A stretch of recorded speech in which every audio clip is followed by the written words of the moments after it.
Hello' everyone, সকলোকে পুনৰবাৰ স্বাগতম জনাইছোঁ আমাৰ ইউটিউব চেনেল জ্ঞান বিদান্তলৈ।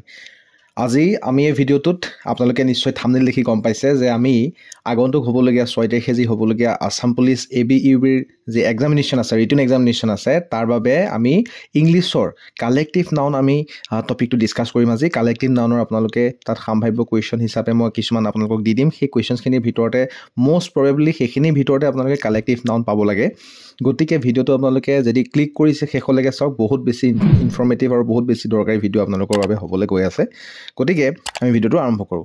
ইয়াতে প্ৰথম কালেক্টিভ নাউন মানে কি, মই প্ৰথম সেই কথাটো কৈ দিছোঁ। আপোনালোকে নিশ্চয় গম পায় যে যিকোনো এটা নাউন মানে কি, বিশেষ্য অসমীয়াত ক'বলৈ গ'লে যিকোনো এটা বস্তুক বুজাবলৈ যিকোনো এটা বস্তুক বুজাবৰ কাৰণে আমি যেতিয়া এটা ছাপ'জ এতিয়া কাউ বুলি কৈছোঁ, গড বুলি কৈছোঁ, আমি যিকোনো মানুহক বুজাবলৈ, যিকোনো বস্তুক বুজাবলৈ আমি যিবোৰ শব্দ ব্যৱহাৰ কৰোঁ সেইবোৰকে নাউন বুলি কোৱা হয়। বুজি পাইছেনে কথাটো? নাউনৰ বিভিন্ন প্ৰকাৰ আছে। এতিয়া কালেক্টিভ নাউন মানে হৈছে, কালেক্টিভ শব্দটোৰ অৰ্থ হৈছে একেলগে, কম্বাইন। যে আমি যদি কেইবাখিনিও মানে গ্ৰুপৰ কথা যদি আমি কওঁ, সেইটো এটা কালেক্টিভ নাউন হৈ যাব। গতিকে ইয়াত আপোনালোকে গ্ৰুপ অফ এনিমেলছ বুলিও কিছুমানত পাব পাৰে। বুজি পাইছেনে কালেক্টিভ নাউনৰ মিনিংটো? চ' সেইটোকে কালেক্টিভ নাউন বুলি কোৱা হয়, য'ত এটা জাকৰ কথা কোৱা হয়, য'ত এটা গ্ৰুপৰ কথা কোৱা হয়। সেইটো ইয়াতে আমি 1 নম্বৰ আহিছোঁ, নম্বৰ 1। কিছুমান ইম্পৰ্টেণ্ট কালেক্টিভ নাউন আমি ডিছকাছ কৰিম। নম্বৰ 1 আমি আহিছোঁ যে কালেক্টিভ নাউন অফ ডগছ। ডগছৰ কালেক্টিভ নাউনটো কি? ডগ মানে কুকুৰ, তাৰ কালেক্টিভ নাউনটো কি হ'ব? আনচাৰ দিব, যিমান পাৰে শুদ্ধ কৰিবলৈ আপোনালোকে চেষ্টা কৰিব। তাৰ কালেক্টিভ নাউন হৈছে পেক। বুজি পাইছে? ডগছৰ কি হয়? কালেক্টিভ নাউনটো পেক। সদায় মনত ৰাখিব। নেক্সট আমি নম্বৰ 2 আহিছোঁ, ক্ৰ'ছ, CROWS, ক্ৰ'ছ। তাৰ কালেক্টিভ নাউন হৈছে মাৰ্ডাৰ। কাউৰী, ক্ৰ' মানে কাউৰী, তাৰ কালেক্টিভ নাউন হৈছে মাৰ্ডাৰ। এই মাৰ্ডাৰ অফ ক্ৰ'জ বুলি আমি ক'ব পাৰোঁ। বুজি পাইছে আপোনালোকে? নেক্সট আমি যদি বেটছৰ কথা কওঁ, বেটছ মানে বাদুলি। বাদুলিৰ কালেক্টিভ নাউনটো কি হ'ব? বাদুলিৰ কালেক্টিভ নাউনটো কি হ'ব কওক আপোনালোকে, কমেণ্ট কৰক, যিমান পাৰে আনচাৰ দিব চেষ্টা কৰক। তাৰ কালেক্টিভ নাউন হ'ব কলনি। এই colony or camp, colony of bats বুলি আপোনালোকে পাব, বা কেম্প অফ বেটছ বুলি পাব। নেক্সট আমি যদি নম্বৰ 4 ক'বলৈ যাওঁ,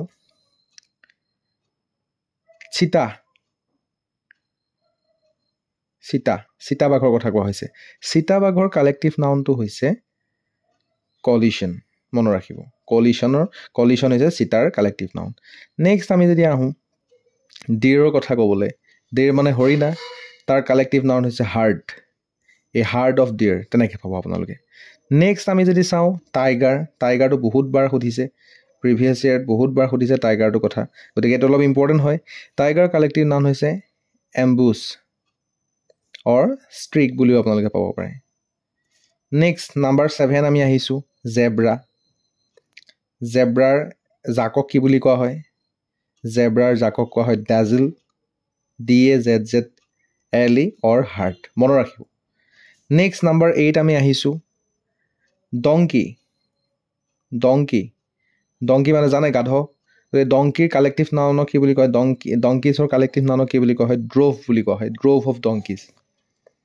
নেক্সট আমি আহিছোঁ লায়নছ। এইটো বহুতবাৰ আহিছে, এইটো আপোনালোকে বহুত পেপাৰত, অসম গভৰ্ণমেণ্টৰ বহুত পেপাৰত লায়নছৰ কালেক্টিভ নাউন সোধা দেখা যায়।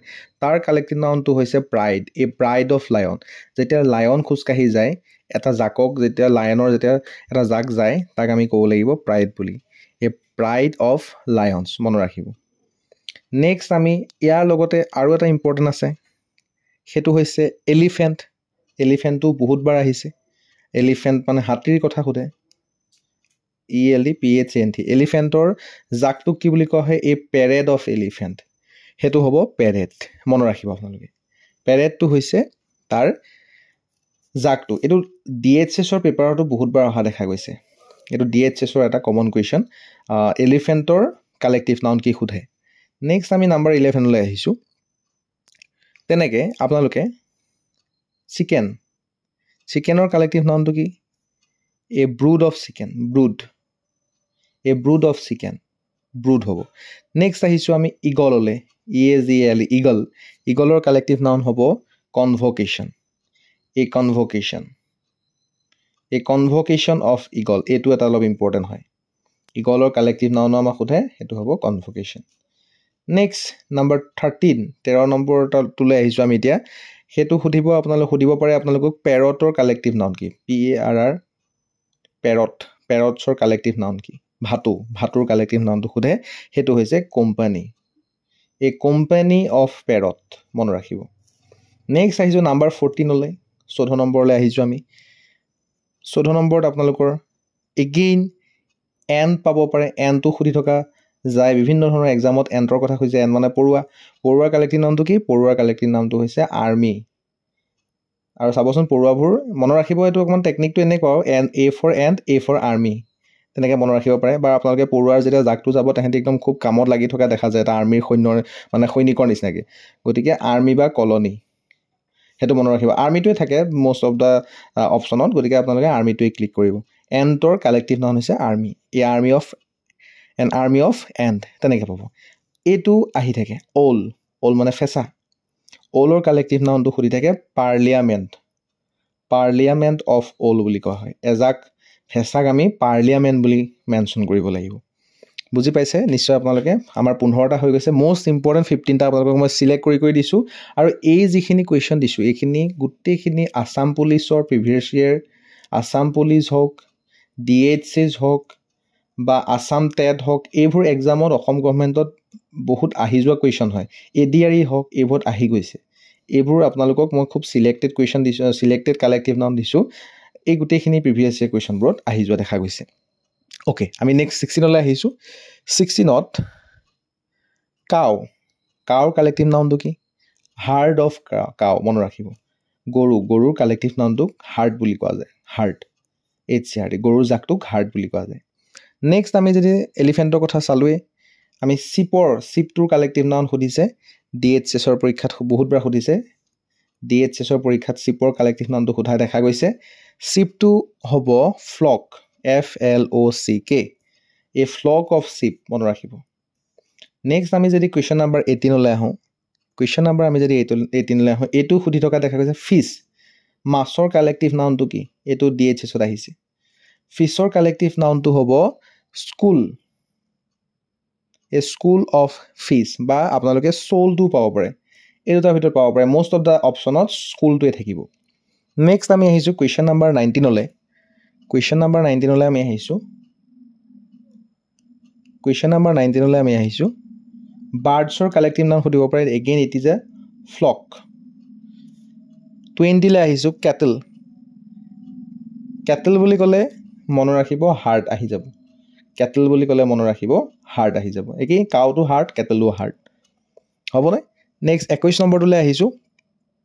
এ গ্ৰুপ অফ, এনেকৈ দিব পাৰে, what is a collective noun of A group of গিজ? এই গ্ৰুপ অফ গিজৰ কালেক্টিভ নাউনটো কি? এইটো সোধা দেখা যায় গ্যাজেল, মনত ৰাখিব। এনেকৈও দিব পাৰে, what is a group of গিজ ইজ কল্ড, বা বিভিন্ন ধৰণৰ কুৱেশ্যন দিব পাৰে, আপোনালোকে চাই ল'ব সেইটো। কিন্তু মেইন অৰ্থটো হৈছে গ্ৰুপ অফ গিজৰ কি বুলি কোৱা হয়? গাজেল বুলি কোৱা হয়, GAZZL। নেক্সট আমি যদি চাওঁ গ্ৰুপ অফ বিজ, মৌ মাখিৰ জাকক কি বুলি কোৱা হয়? স্ৱাৰ্ম বুলি কোৱা হয়। বুজি পাইছেনে? বা কলনী বুলি কোৱা হয়, কলনী অফ বিজ, স্ৱাৰ্ম অফ বিজ, বা মই 3টা অপশ্যনে দি দিছোঁ, থাকিব যিকেইটা অপশ্যনত থাকিব পাৰে, সাম্ভাৱ্য গোটেইকেইটা অপশ্যনে দি দিছোঁ। বা ড্ৰিফ্ট অফ বিজ, এইটো হৈছে আমাৰ বিজৰ কালেক্টিভ নাউন। নেক্সট আপোনালোকৰ গ্ৰুপ অফ লিঅ'পাৰ্ডৰ কথা সুধিব পাৰে। গ্ৰুপ অফ লিঅ'পাৰ্ডৰ গ্ৰুপটোক কি বুলি কোৱা হয়? লিপ বুলি কোৱা হয়, মনত ৰাখিব। লিঅ'পাৰ্ডৰ গ্ৰুপটো মই চিটাৰ কথা কৈ গ'লোঁ, কলিউশ্যন বুলি কোৱা হয়। গ্ৰুপ অফ লিঅ'পাৰ্ডক কোৱা হয় লিপ, ঠিক আছে? এইটো সোধা দেখা যায়। গ্ৰুপ অফ ভালচাৰৰ গ্ৰুপটোক কি বুলি কোৱা হয়? Committee. Group of vulture is known as committee, ঠিক আছে? গতিকে এইখিনি আছিলে আমাৰ মষ্ট ইম্পৰ্টেণ্ট 24টা কালেক্টিভ নাউন, যিখিনি আপোনালোকে পৰীক্ষালৈ যোৱাৰ আগত আছাম পুলিচৰ যিটো এক্সাম আছে নেক্সট 6 তাৰিখে যিটো 6 এপ্ৰিলৰ যিটো এক্সাম আছে সেই এক্সামলৈ যোৱাৰ আগত আপোনালোকে এবাৰ এই ভিডিঅ'টো চাই এইখিনি ৰিভাইজ কৰি যাব মোষ্ট ইম্পৰ্টেণ্ট ভিডিঅ' আৰু এনেকুৱা কিছুমান ভিডিঅ' আহি আছে আমাৰ ইংলিছৰে আমি এটা মাৰাথন ছেশ্যন চলাম সৰু সৰু টপিক লৈ আহিম এনেকুৱা ভিডিঅ' যাব আৰু কাইলৈ পৰহিলৈ আপোনালোকে আৰু কিছুমান ভিডিঅ' পাব বা পৰৱৰ্তী এক্সামবোৰৰ কাৰণে বহুতখিনি ভিডিঅ' পাব এই চেনেলটোত গতিকে চেনেলটো যদি ইনফৰ্মেটিভ আপোনালোকৰ ভাবিছে ইনফৰ্মেটিভ হৈছে বুলি আপোনালোকে যদি ভাবিছে বা মই যিখিনি আপোনালোকক বুজাই গৈছোঁ সেইখিনি যদি আপোনালোকৰ হেল্প হৈছে বুলি ভাবিছে ডেফিনেটলি এটা লাইক কৰিবলৈ আপোনালোকে ভিডিঅ'টো নাপাহৰিব আৰু চেনেলটো ছাবস্ক্ৰাইব কৰি ৰাখিব আমি বিভিন্ন ধৰণৰ এনেকুৱা ভিডিঅ'খিনি পুনৰ আলোচনা কৰিম ঠিক আছে thank you so' much for ৱাচিং